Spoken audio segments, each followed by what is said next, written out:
Gandang tanghali. Ngayong araw nga ay magluluto ako ng spaghetti para sa alaga ko. At nang tinikman ko nga, sobrang sarap. Grabe. Sa araw-araw na pagluluto, hanggang 40 grams lang talaga ang kinakain ng alaga ko. Pero sa araw na to, dagdagan ko, gawin nating 80 grams. At lalagyan ko nga yan ng steamed carrot. At hiniwa-hiwa ko lang din siya ng maliliit. Sa tagal-tagal ko nang nagluluto sa alaga ko, hindi ko pa natitikman yung niluluto ko sa kanya. Kaya ngayon naman, gusto kong itatry yung kinakain niyang spaghetti. Kasi sabi niya, napakasarap daw. Syempre, bago mo na ang lahat, magbo-boil ako ng water. Nilagyan ko ng kaunting asin at mantika. At ito naman ang mga main ingredients niya. Grind beef, tomato ketchup. At ito naman yung nagpapasarap. Hindi ko alam kung anong paste yan. Hindi ko naman kasi mabasa. Binigay lang kasi yan sa amo ko. At syempre, ilulunod naman natin yung pasta. At dahil maliliit naman yung pasta, iluluto ko lang yan ng 10 minutes. At ginalaw ko nga siya ng kaunti. Baka kasi magdikit-dikit yung mga pasta. At ito lang pala ang ginagawa ko sa araw-araw. Hindi ako nagluluto ng pagkain kaila amo, pero ako naman yung nagluluto para sa alaga ko. Kasi ba naman, sabi ng alaga ko, walang lasa daw yung pagkain na hinahain ng nanay niya. Nag-prepare na rin pala ako ng tubig para sa kanya. Pagkatapos ko kasi magluto ng lunch, ihatid ko naman sa school niya. At ito na yung pasta, malapit ng maluto. Maninipis naman kasi yung pasta, kaya okay lang. For today's lunch nga pala, wala akong gulay para sa alaga ko. Nakalimutan ko kasing bumili kahapon. Pero okay lang yan, may carrots naman na ilalagay ko sa spaghetti niya. Minsan naman, kung hindi carrot ang nilalagay ko, nilalagyan ko lang siya ng scallop. Paborito niya din kasi yun. At eto na nga, magluluto na tayo ng sauce niya. Ulitin ko, meron tayong tomato ketchup, grind beef, steamed carrot, syempre ang ating pasta. At yung kebulor chuchu na hindi ko alam. Syempre, iluluto muna natin yung grind beef. Dudurugin naman natin yan gaya sa pagdurog ng puso mo. Ouch!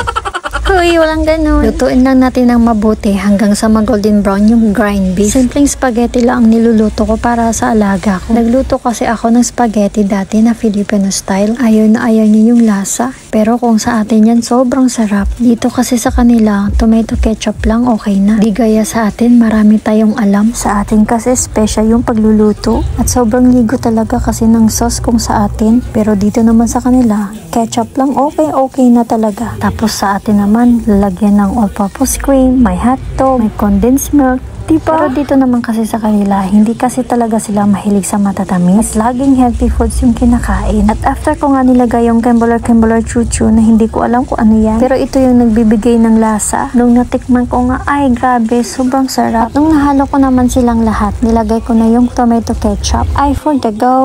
Nilagyan ko na rin ng kaunting tubig para hindi siya matuyo. Mas masarap kasi yung medyo basa. Basa! Naalala ko sa amin pag magluluto talaga kami ng spaghetti. Sobrang dami. Akala mo talaga may kasal. Ay! Yes, I do! At hindi nga rin ako nakontento. Naglagay ako ulit ng tomato ketchup. For the go! At hinalo-halo ko nga lang siya at na-feel kong dry. Na-feel! Naglagay na rin pala ako ng water. Kasi nga, sabi ko sa inyo, mas masarap yung basa kaysa sa tuyo. Charot! Hala, ano kaya yun? At syempre, nilagay ko na yung pasta. Ayan na, may kus-kus na niinsan niya yan. Naalala ko yung maliit pa ako, hindi talaga ako kumakain ng spaghetti. Hindi naman kasi talaga kami dinadala ng mama namin, papa namin sa Jollibee. Kaya hindi namin nakakain yung spaghetti. Pero nagluluto naman si mama ng spaghetti sa bahay, pero hindi talaga ako kumakain ng spaghetti. Kadalasan naman kasi ang niluluto ng mama namin ay yung macaroni salad. Kaya yun ang naging paborito ko hanggang ngayon. Pero ngayon kumakain ako ng spaghetti kasi lagi naman ako pumupunta ng Jollibee. Pero paminsan-minsan lang. At ayun na nga, naluto na rin yung spaghetti at nilagay ko na rin sa baon na ng alaga ko. Next time, try ko magluto ng spaghetti with cheese naman para sa kanya. Paborito niya din kasi yung cheese. At bago ko titikman yung spaghetti na niluto ko, i-prepare ko muna to ang dapat kong dadalhin para sa alaga ko. At nang-prepare na rin pala ako ng cat-cat para sa kanya. Pinababaunan ko talaga yan siya ng prutas kung merong prutas sa ref. Kaya okay lang na wala siyang gulay ngayong araw na to. Sabi nga pala ng alaga ko after ng klase niya, ba't lagi daw kakaunting pagkain ang binibigay ko sa kanya? Kasi ba naman pinapadaya diet ng mga magulang niya. Sobrang taba na kasi ng alaga ko ngayon. At ito naman yung spaghetti na tinira ko sa akin. Sa ilang taon na ako nagluluto ng spaghetti sa kanya, ngayon ko lang talaga matitikman yung niluluto ko. Kasi ba naman, walang kalasa-lasa. Pero nung tinikman ko, grabe, sobrang sarap pala. Asim-asim na manamis-namis. Ewan ko, basta sobrang sarap. Kaya nung natikman ko at yung kinabukasan niyan, nagluto ako ulit ng spaghetti para lang sa akin. Akala ko kasi hindi siya masarap kasi ano lang naman ang nilalagay dyan. Tomato ketchup at yung parang paste na ewan ko ano yun. Mas masarap siguro yan paglagyan ng cheese. Next time nga makapagluto na nga ng spaghetti with cheese. At sobrang kinikilig talaga ako habang kumakain ako. Napapaisip ko nga sana dinami ko na kaninang pagluto ko. Dinabihan ko rin kasi ng sauce kaya pala siguro sobrang sarap. Last time kasi nung nagluto ako para sa kanya sobrang kaunti lang ng sauce. Pero ngayon sobrang dami kaya sobrang sarap siguro. Kaya after ng klase ng alaga ko, tinanong ko siya kung saan masarap, yung before ba o ngayon, at sabi niya nga ngayon, at nag-request nga siya bukas nga ulit.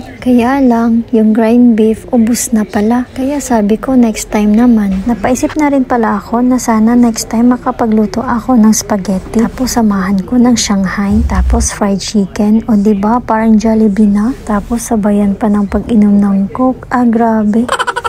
Ang dami ko talagang iniisip pagdating sa pagkain. Sira na naman ang diet natin ito. Nakakamiss kasi kumain ng mga Filipino food. Naghatid na rin pala ako ng lunchbox ng alaga ko. Yun lang. Bye!